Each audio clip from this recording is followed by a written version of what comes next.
Whether you call it political theater or a genuine policy threat, former President Donald Trump's weekend pronouncement on Truth Social has put the Washington Commanders' new stadium plans squarely back under the national spotlight, and not for the reasons anyone involved would prefer.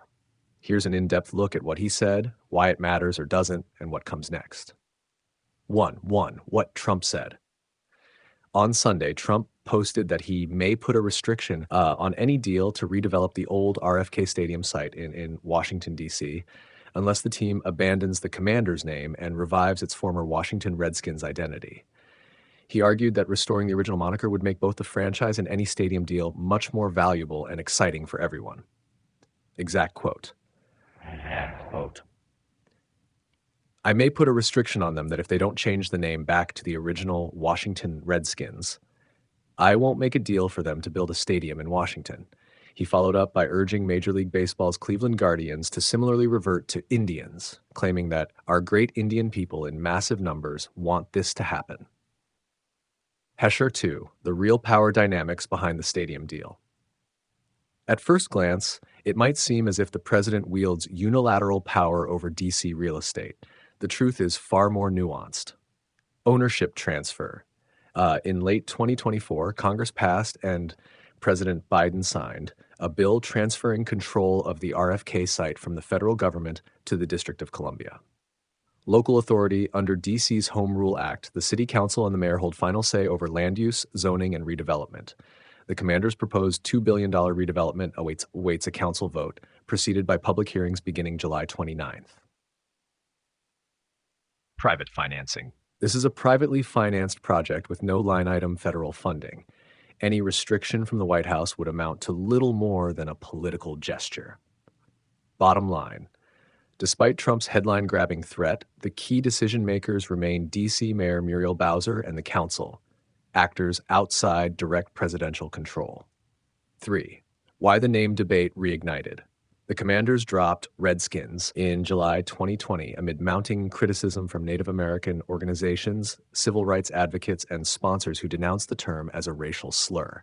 For 2 years, the team was generically known as the Washington Football Team before adopting Commanders in 2022. Cultural sensitivity versus tradition. Supporters of Redskins have long argued the name honors Native American heritage, an argument repeatedly rejected by tribal leaders and civil rights groups.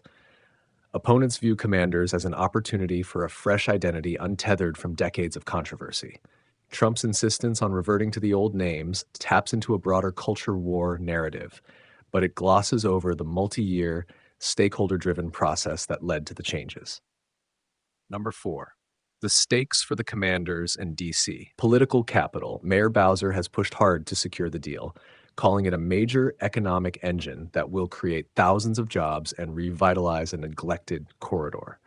She's rated her concern 4 out of 5 on the deal's success. Franchise value. New owner Josh Harris, who closed on the team in May 2023, views a downtown state-of-the-art stadium as essential to maintaining the franchise's profitability and fan engagement. Community reaction. Neighbors worry about traffic, noise, and the public costs of infrastructure improvements. Advocates for affordable housing demand that the redevelopment include community benefits. 5. What happens next? 1. Public hearings, July 29th onward. The D.C. Council will hear testimony from residents, business groups, and civic associations. 2. Zoning vote. A separate vote will decide whether to rezone the RFK site for mixed-use development, including retail, housing, and the new stadium. 3. Final council vote. Approval or rejection of the project, likely this fall, will determine whether the Commanders move forward or have to revise their plans. Final takeaway. Donald Trump's weekend posts may dominate headlines and social media scrolling, but the actual levers of power over the new D.C. stadium project lie with local stakeholders, Mayor Bowser, the D.C. Council, and the surrounding community.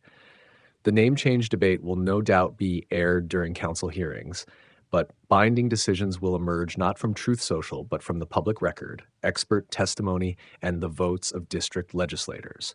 Despite the high-profile drama, the Commanders' path to their next home largely depends on laws, regulations, and politics very much outside the presidential pulpit. Below is a more in-depth look at the politics, history, and practicalities behind President Trump's threat to condition the Commanders' stadium deal on a name change, expanded to roughly a 3-minute read.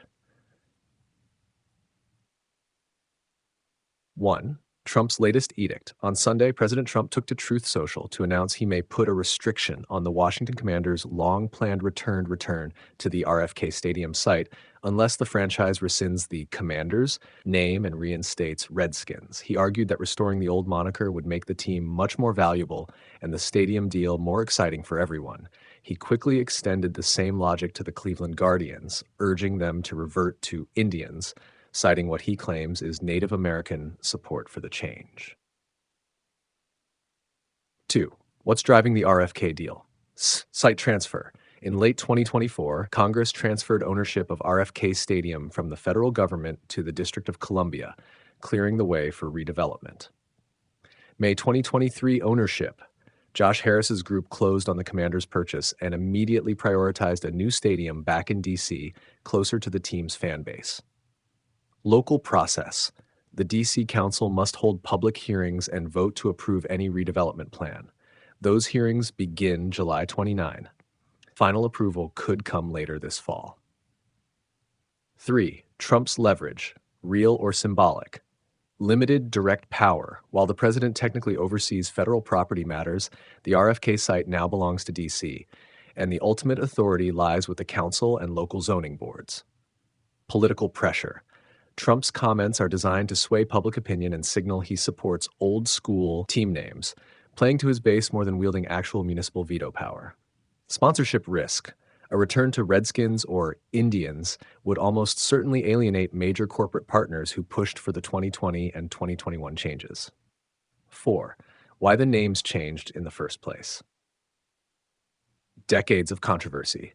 Native American groups and allies long decried Redskins as a racial slur.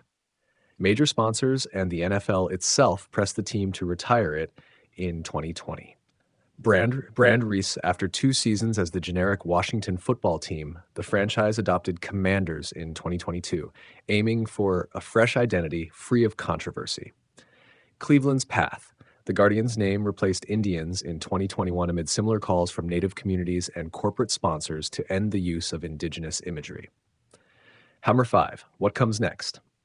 Local testimony will focus on economic impacts, community benefits, and the historic and cultural significance of RFK. A name-related condition is highly unlikely to carry legal weight.